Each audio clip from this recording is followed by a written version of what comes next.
So we're going to continue in chapter 4, talking about social issues that students could be dealing with that impact success in school. And so we've talked about abuse, we've talked about poverty, we've talked about teen pregnancy, we've talked about a lot of different issues that could be impacting our students and their success in schools. And so one of the things that could be an issue, and is an issue in some schools, is suicide. Now, a lot of times the drug and alcohol abuse will often lead to potential suicide or attempted suicide. And so this is one of those things that unfortunately is becoming pretty common, and we see it in our area. The school my wife teaches at has, in this school year, they've had one student that did commit suicide. They had another that attempted suicide, and that's within one community. There are some places where we see suicide happen quite a bit. There are some people, maybe as crazy as it sounds, that make a pact that they're going to commit suicide altogether. And you may think, well, that's wild. And so, as a teacher, we want to be aware of warning signs that may impact our students and may cause them to want to commit suicide. Obviously, hopefully they don't do that, but there are warning signs that we need to be aware of. Okay, so some of those warning signs are students that are writing or talking about death, about dying, or even about suicide. Sometimes students may be kind of withdrawn, but they may be willing to write or draw, and may have things about death or about suicide. And so that obviously is a warning sign that this child could be thinking about that. If they're looking for access to firearms or pills, that often can be a reason that, or a warning sign that students are considering suicide. Because a lot of times, if they're seeking that pill, it may be that they're wanting to get a lot of pills so they can overdose. It could be that they are just, looking for a way out, if you will, from whatever their situation is, and they feel like that's the only way to get out. And so, if you know they're seeking firearm or pills, that obviously can be a problem. I know a person that I was friends with at ICC that at one point had said she was going to overdose on Tylenol or some type of pain reliever, and she told me right before she tried to do it that she was going to do this. And so, of course, this was a friend. I was trying to talk her out of it, and she ended up not killing herself, but she was trying to. And she was going to do it with pills. She was just going to take a whole bottle of pills and hope she OD'd and just died. And so, if they're looking for those things, that can be a warning sign. If they're expressing rage or violent or rebellious behavior, especially when it's out of the norm. Some kids are angry about everything, and they're often rebellious or things of that sort. But if it's out of character, or the rage is stepped up a level, more so than they've ever been before, then that could be a warning sign, not only for suicide, but maybe school violence too. If they express no purpose in life or reason for living, this is one that can be scary when you see a kid go through this. I'll give you an example. When my brother was a sophomore in high school, he was playing baseball, really good at baseball, and at one point we just decided he was just going to quit. He wasn't going to play baseball anymore. He was just going to quit. And as he's talking about wanting to quit, as a family, we're talking to him. Okay, well, why? What's the reasoning behind this? Why are you wanting to quit? And really sort of questioning what he's doing. And at one point he makes the comment, "What's the purpose of living?" And when we heard that, we were all kind of like, whoa, wait a minute. Like, this is an issue. And come to find out, he had been taking some medicine, and one of the side effects was suicidal thoughts. And so he immediately got off the medicine and was fine. Obviously didn't commit suicide. Continued to play baseball, played college baseball. I mean, just was fine. It was a side effect. But we saw that, and we saw this just questioning, what's the purpose of life? What's the purpose of living? Why am I even here? Almost the mentality of, will anybody care if I'm even gone? And that can be a really dangerous thing, especially for a kid in high school or junior high that just thinks life is so bad there's no other escape. And so if you hear students talking about things of that sort, definitely you need to be cautious of it. If they're abusing drugs or alcohol, again, kind of goes back to what we talked about with the abuse. They may decide to start abusing drugs and alcohol because they maybe get addicted. They maybe just get such a chemical high that they realize that it's hard to get that high without it, and it's the only way they feel good, and so they just continually seek that, and eventually they get to a suicidal type level. There's a guy that has spoken to different groups on campus before that is a recovering addict, and that's one of the things he talked about in a meeting I heard. He talked about having these different levels of feelings where you feel great, you're content, and it ranged from 0 to 10 or 1 to 10, and 1 was suicidal despair. And it was this idea of, you do a drug, it gets you high, and then when that high wears off, you fall lower than you were.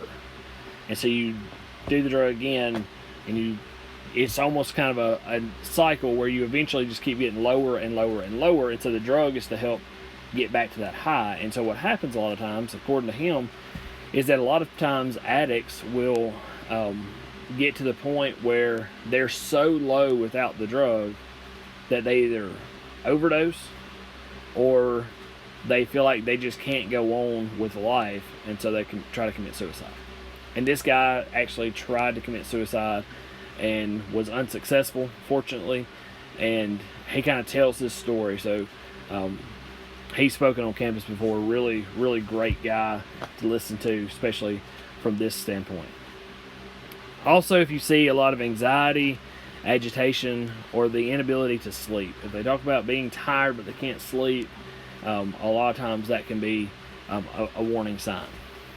And so there are also some others, and again, none of these in and of itself is necessarily a warning sign, but it's the combination of a lot of these.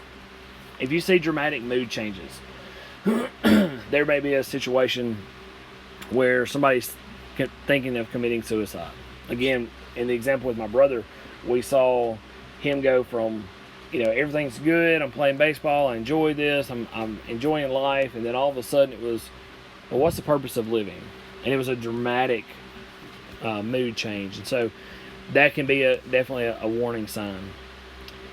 If there's persistent boredom, they have difficulty concentrating, or the decline in the quality of schoolwork that you see from this child, that could also be a sign. Again, we talked about a lot of times if you see a sudden decline in grades, there's something that's going on. It may or may not be suicidal thoughts, but usually there's something. It could be a sign of being abused. It could be a sign of a traumatic event, a loss of a friend or relative. And so a lot of times we see that, and that's just a sign that something's happening or something has happened. If they're acting reckless and engaging in risky behaviors, this is a very clear sign a lot of times that students are considering suicide. If they just have no concern whatsoever for their own safety, that a lot of times means they don't care if they die. If they don't care if they die, then they have probably at some point contemplated suicide. There's also the loss of interest in previously pleasurable activities. Again, we saw this with my brother. He went from playing baseball all the time to all of a sudden, I'm going to quit. I don't like it. I'm done. And he was really talented at it. So he was getting to play. He was, being successful. And then just all of a sudden, I want to quit. I don't want to do this anymore. And then if there's a withdrawing from friends and family, a lot of times you can see this as a teacher. You see a kid that goes from hanging out with a certain group of people to all of a sudden they're just kind of by themselves and they're away from everybody, and that too can be a sign.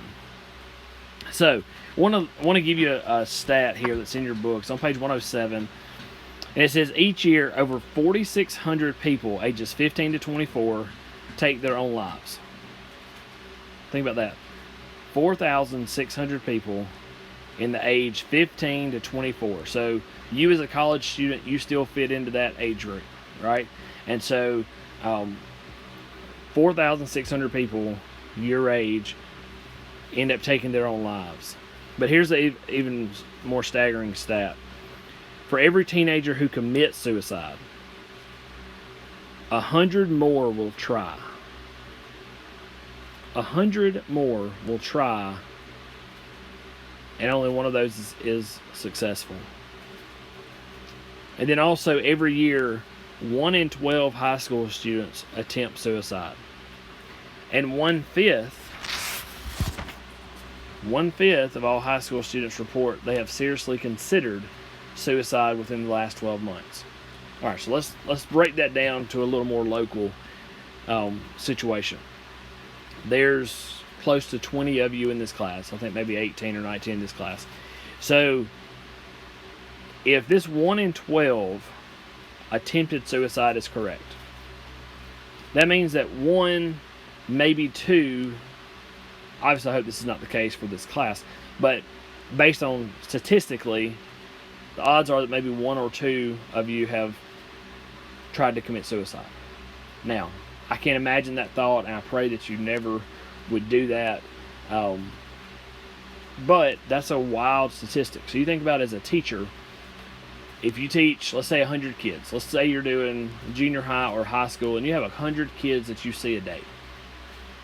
20 in a class, 17 or 18 in a class, something like that.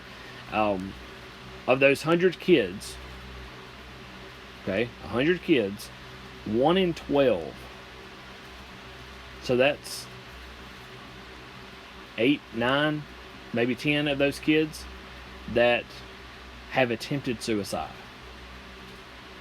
And then, again, even staggering, 1 in 5 say they have seriously considered it in the last 12 months. So again, if we think about this class, if we've got 20 people in this class, based on this statistic, again, I hope this is not the case for you individually, but based on this statistic, 4 of the 20 of you have seriously considered suicide in the last 12 months. Now, again, I pray that is not the case, and I pray that you would never consider that. But nationally, statistically, a lot of kids are dealing with this. And so, as a teacher, when we see any of these signs, especially when we see multiple of these signs, we need to be cautious and try to take care of those kids and try to reach out to those kids and try to build relationships with them, so we encourage them to not go through with this suicide. And so that kind of leads us then into the discussion about school violence. I will say one thing. Our book mentions looking at school discipline and behavior from a positive standpoint. My kids, at their school, they have what they call PBIS points. PBIS. And it's Positive Behavior Intervention System. And this can oftentimes help young kids with their self-esteem. It can help reinforce good behavior. Because the way the system works is if a kid is found doing something well, doing something nice for somebody, being polite, doing what they're supposed to do, the teacher, especially if they kind of go out of their way to do something good, the teacher can give them PBIS points. And at different points throughout the year, they can go to the PBIS store and they can use their points. And if they, at my kids' school, if they end up, I think it's like 1,300 points at the end of the year, or at some point they have 1,300 points, they can go eat a free meal at the Mexican restaurant. And so some kids are maybe really motivated about that. The store is going to have your typical, cheap toys, but stuff that kids are going to want. My son had 800 and something points the last time they did it at school, and was able to get a football. He got, I think it's an Ole Miss football, and that was something he thought, oh, that's kind of cool that I'm able to get this for free, and all I had to do was, just do what I'm supposed to do, be a good person, be nice, that kind of thing. And so that can be a way that we improve their self-esteem, which maybe keeps them from eventually falling into this suicidal type thought. Our book lists some risk factors of people that might be at risk of committing suicide. And it's people that have mental illness or are abusing a substance, if they've previously attempted suicide, if they have firearms in their household, and more than one typically. Usually there's multiple firearms. If they have non-suicidal self-injury, so if they're cutting themselves, if they're doing something purposely hurting themselves, even though it's not suicidal, that often can be a risk factor. If they are exposed to friends or family members who have had suicidal behaviors, and if they have low self-esteem, those are all risk factors of students who might consider committing suicide at some point. So again, as we think about these issues that are affecting our students, we want to make sure that we are noticing and getting to know them so that we know what their needs are. So hopefully we can help keep them from doing anything like this. And so sometimes students that are suicidal or have suicidal thoughts often resort to school violence. And so we know that school violence is a growing concern in our schools. I don't ever go to school afraid that somebody's going to come into the school and shoot people in the school. It's just, I know that it is a possibility, and I know that something could happen, but I don't ever fear for that. Although I fear more for it now than I used to, because when I was in high school, that was not a thing. If that happened, it was at a school usually a long way away from where we are, and you thought, oh wow, I can't believe that happened. And so, maybe you don't think it could happen. But as more of these school shootings do happen, you realize that it could be something that happens close to you very easily. And so you do want to be cautious and think about what could happen. And so just a little bit of information here. A lot of times teachers are injured when they're trying to break up fights and try to step in and, for lack of a better term, be the hero. I'm not saying don't be a hero, okay? But what I am saying is that if you are injured or you are hurt during a school violence situation, then you aren't able to take care of the students that are in your classroom or that you're supposed to be watching over. And so you need to be cautious. I've told you before, I'm never going to break up a girl fight, ever, because girls are mean and they'll do whatever they have to do. I will break up a guy fight much quicker than I will a girl fight. With that being said, though, I'm not going to get myself in a situation where I get hurt physically because I'm trying to break up a fight, and then all of a sudden I can't help take care and protect the students that I'm responsible for. And so you want to be careful with that. So some ways that you can reduce the threat of school violence. Number one is establish common goals for the school and elicit commitment from these to these goals from teachers, students, and parents. So, a lot of schools will have they'll have a syllabus at the beginning of the school year, even at the high school level, and a lot of times there may be a statement about how this is how we're going to act, this is the behavior that's expected. There's a zero tolerance on school violence, fighting, bullying, whatever that may be. And so when you have addressed it and you commit to it, and your students commit to it, and their parents commit to it, well, then a lot of times that can go a long way. And you think, oh, it's just signing a piece of paper. But if they actually look at it, then they know that you're committed to keeping their kids safe, and they're going to be more committed to making sure their kid is not the one that's causing a problem. The next thing you can do is establish a firm, fair, consistent system for running the school. So you as a teacher don't necessarily run the school, but you can have input in how the school is run. A lot of times principals will ask for input. What can we do different? What can we do better?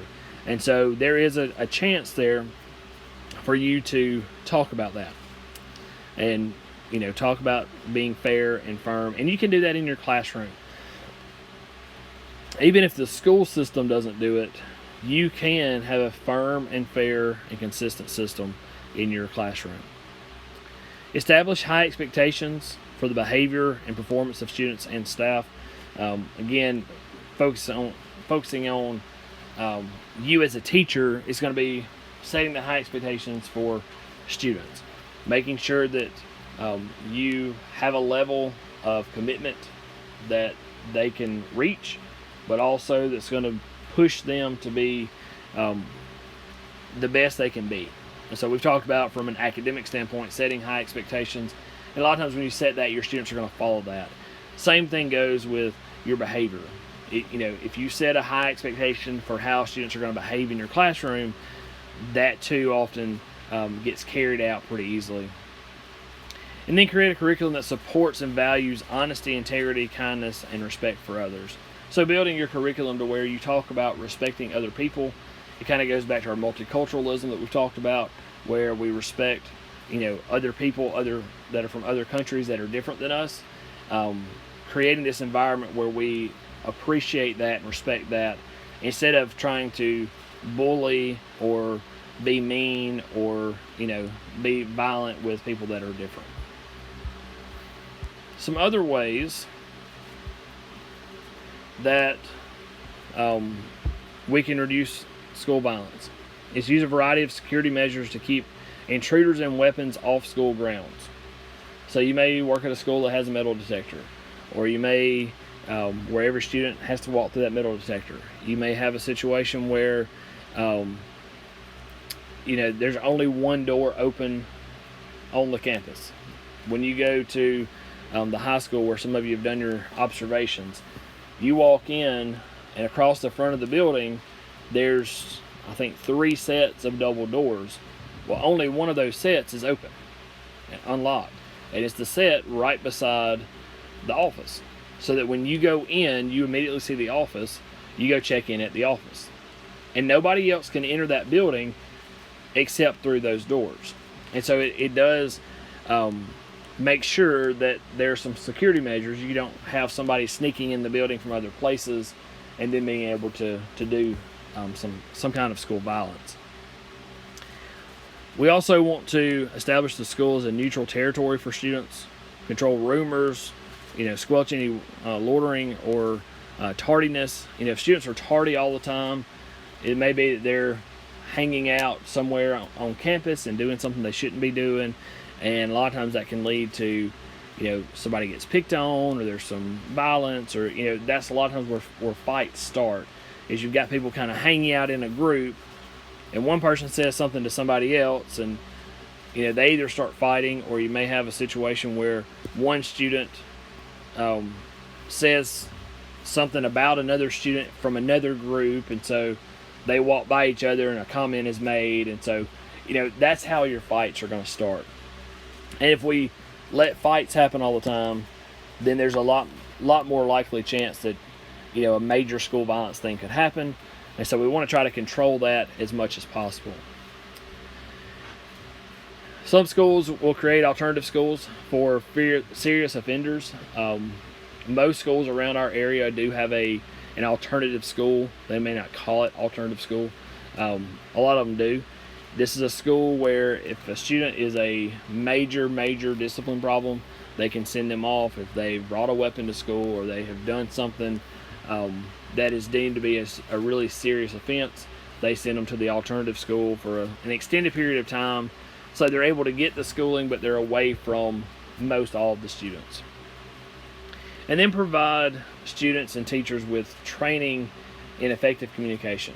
A lot of times, being able to effectively communicate with our students can make a lot of their anger and angst kind of go away, because maybe they misunderstood something, or they thought they were, somebody said something that was offensive, but maybe it wasn't meant to be offensive. And so when we can communicate with our students, we can kind of be that liaison between different students, between the faculty and the student if there's an issue there. And so being able to communicate effectively is always a good thing. So a couple of questions. I always ask, what would you do if you saw two students fighting? I've told you what I would do. I'm not going to break up a girl fight. Girls are going to pull hair, they're going to scratch, they're going to claw, they're going to be a lot more violent. Maybe not throwing punches wise, but anything to win a fight. Where two guys typically are going to try to throw some punches at each other. And if you can ever get one separated from the other, then most of the time it's fine. I've seen girls try to be broken up, and they will scratch and claw and pull hair of the person trying to get them to stop, just so they can still get to the other person, and it becomes a really big problem. So I don't ever break up a girl fight. Now, I will try to stop it, but I'm never going to get in between two girls that are fighting. With guys, I will more likely do that. Number one, I don't want to put my hands on a girl to try to break them up. I just think that's a bad situation legally to be in, so I try to avoid that. So with a guy, I can take a guy and kind of grab him by the shoulders and push him out of the way a little bit to get him away from trying to fight somebody else. And I can kind of break that up a little easier. And a lot of times they don't want to fight. And so if there is a fight that breaks out, then, sometimes you can just step in and kind of raise your voice and make a demand to stop. And a lot of times they will. So that's always my first attempt. Now, another thing I want us to think about, and it's not something we like to think about, but school shootings. We've kind of talked about school violence and kind of alluded to the fact that there could be school shootings. School shootings are things that, from an administrative point, you have to be really, really careful. From the teacher standpoint, you need to kind of know what to look for, because you could have very easily people people not following protocol that can get somebody injured. I'll give you an example. When I was teaching at the high school level, just about every year we had a bomb threat. And a lot of times it was a kid would call the school, say, hey, there's a bomb somewhere, because they wanted to get out of taking a test, which is dumb, but that's what people would do, okay? And so one of the first times it happened, I remember they said, we're going to evacuate. They evacuated everybody and told everybody to go to the football field and go sit in the bleachers. Well, the problem with that was that nobody checked the bleachers to see if there was a bomb in the bleachers. So what if somebody made that phone call and said, oh, there's a bomb in the school, and they evacuated everybody, but really the bomb was under the bleachers, and everybody gets there and they blow everybody up. That's a concern, right?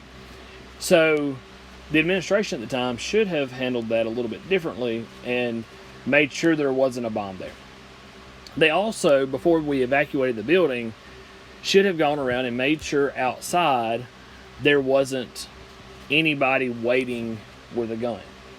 And from what I was told, nobody did that. And so if you go back and look at some of the school shootings that have happened, for example, the Columbine shooting, what they did is they said there's a bomb in the school. Everybody ran out of the building, and as people ran out, they were sitting in the woods and they were shooting people as they would walk out. And so we have to just not only take that bomb threat seriously, but also consider what else could be out there. Could this be, something to get us to move all students to one location, or to get everybody outside, or what's the situation? We also have to be careful of people that are coming into the schools. If somebody's in the school that you don't recognize, you need to make sure you address it and talk to somebody and say, okay, who are you? Why are you here? Have you checked in with the office? Because most of the time schools will give a visitor pass so they can clip it on their shirt so they know, as a teacher, this person checked in at the office. And so all of those are things that we can do to help reduce this threat of school violence. And then also be aware of different bullying that might happen. Cyberbullying is something that's pretty common now. If you know that's happening, then it obviously needs to go to your administrators to be addressed. And then our next to last issue is cheating. I see cheating all the time, especially in my online classes. I see students that cheat, and when they do, we have a academic dishonesty policy that we file, and the student can be eventually suspended from the school if it happens 3 times. And so you're going to have students that cheat, and it's amazing to me that nowadays students don't think there's anything wrong with cheating. I had a student one time in one of my math classes. We went to the computer lab and we were working on something. He pulled a website up where he could type in his work. It would give him, or type in the problem, it would give him the answer, and he put the answer in. And he was doing it in class. And I walked by and I said, this is cheating, right? You can't do that. And he looked at me like he had no clue and goes, no. And I said, cheating is getting the answer from somebody other than, or something other than yourself. And so if you're getting your answer from some website, then you cheated. And it was just, like it wasn't a big deal. And I know students cheat all the time. And it's so sad to me that students don't think there's anything wrong with cheating. Cheating is wrong, you shouldn't do it. And so as a teacher, you can't eliminate all cheating, but you want to do the best you can to make sure that they don't.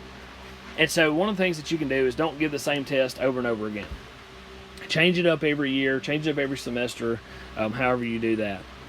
Separate students so they don't see one another's papers. You can make it clear that to students that cheating is unacceptable, and define clear terms that constitute, clearly define what constitutes cheating. You can establish an honor system using student input so that students will be invested in the system. So, for example, if you said, okay, what do you think is cheating, and you have this discussion about cheating, you may have students that say, oh, well, maybe we should do this, or maybe we should do that, and they kind of give you some ideas that you can maybe incorporate into an honesty policy if you're making that on your own, just so you do have some buy-in with the students. Also require students to sign a pledge that they have not received or given unauthorized aid on test papers and assignments. You will actually do this when you take the rest of the test in this class. You will sign a form saying that you are agreeing that you are not cheating, and that will be a way for me to double check and just make sure that you are doing what you're supposed to do without cheating. Hopefully you're honest and can do that. Forbid students from using electronic devices. This says PDAs. It kind of tells you how dated this is. But cell phones, various apps and things, as students are taking tests, we want to make sure they don't do that. That's why in my class, you're not allowed to have a phone. And especially on a test, if I see a phone on a test, I assume you're cheating. And so I file an academic dishonesty report. So make sure that you're not doing that. And then institute character education programs that can help students establish a moral compass. So again, a lot of these students, as we've talked about in Chapter 8, some come into the classroom without much of a moral compass, because they're not getting that at home. They don't go to church. They don't have any family that's kind of guiding that. And so when that's the case, they a lot of times will do things that are not wrong and don't really think anything about it. And so you can help by this establishing character education throughout your school. And then our last thing is high school dropout rates. So obviously a large number of students drop out of school every year and don't finish graduation. Again, that could be from some of these other issues we've talked about. It could be from the teen pregnancy. It could be that they are living in poverty and go get a job to help a parent pay bills, or it could be a number of different things. And so just some information here. It's estimated that graduation rates usually range from 68 to about 82% of students graduate. Now, some schools are going to have a higher graduation rate. Some are going to have a lower graduation rate than that 68%. But on average, the estimates range from 68 to 82%. Dropouts are particularly high in urban areas and in schools with larger proportions of students with low-income families. Again, a lot of times it's, I got to go get a job. I got to quit school because I've got to help pay the light bill, or got to help do this or that. And so a lot of times students will quit school to try to go find a job so they can help support their family. Contributions to high dropout rates often include poor grades, a dislike for school, alienation from peers, marriage or pregnancy, employment, unrealistic expectations about the world of work. All of those things are things we've talked about. They all kind of fall into some of the social issues that we've addressed throughout this chapter. That alienation from peers, again, that often can lead to that substance abuse, or it can lead to thoughts of suicide and things of that sort. You know, poor grades, just the student is not doing well for whatever reason. Sometimes they don't like school. Maybe parents don't put an emphasis on that. And so, there's a lot of reasons that a student may decide they want to drop out. Warning signs are going to include increased absences, lethargy in completing work, and preoccupation with matters outside of school. I can usually tell you who's not going to do well in my class from the very early stages of the class. If there are people that miss the first 2 to 3 days, they're usually not going to be successful for whatever reason. Sometimes it's, they missed the first day because they got registered late and weren't able to be there. Okay, if they're there every other day, that's usually not a big deal. If they were on a vacation or something and weren't coming back until, maybe the second week of school, and so they missed the first couple of days, okay. But if a student misses the first 2 to 3 days, usually that's an indication they're going to continue to miss days. They're not going to be successful in my class. If they don't complete their work, when I look at your work as a student, if I see that you're not completing it on time like you're supposed to, well, that's an indication to me you're probably not going to do well. If you are busy with other things outside of school, like getting a job or taking care of a family member or raising a child, that too is oftentimes going to be a warning sign that you may or may not complete school or do well in my class. And so those are all warning signs that high school students especially may decide to drop out. And so we can discourage students from dropping out by showing interest and care and talking to and encouraging them. So if a student comes to you thinking about dropping out, we definitely want to be an encouragement that they don't. If a student emails me and says, I want to drop out of school, before I drop them, I'm going to have a couple conversations with them. Okay, why? What are you going to do when you drop out? What's your plan? Why are you wanting to do this? I had a guy that wanted to drop out about a year ago, sends me an email and says, hey, I think I'm going to drop out of school, and I need you to drop me from all my classes. And I said, well, what are you going to do when you drop out? He said, I'm going to go into the music industry. Now, I'm sure you're aware the music industry is very hard to be successful in. And so my response to him is, okay, what if that doesn't work out? And he said, well, I believe in myself. I think it will work out. And I said, okay, I understand that you believe in yourself, but it's a hard industry, but what if it doesn't work out? And he just kept saying, well, I believe in myself. I know it's going to work out. There are millions of people trying to make it big in the music industry, and very, very low number of people actually are successful. So the realistic thing is that he's not going to be successful. So I told him, I said, well, look, I said, here's the thing. I said, what if you're not successful there, but you want to be in the music industry? A business degree would be a great thing to have. He was majored in business at the time. And I just about had him convinced to at least stay in school to complete his degree, so that if the music industry thing falls through, he at least has a backup plan. And as we went through it, he was almost there, and he decided at the last minute, I'm still going to just drop out. But he thanked me for the advice and some of those things. So maybe he comes back to school if the music industry doesn't work out for him. So you can always be that encouragement to your students. Again, we want our students to get a good education,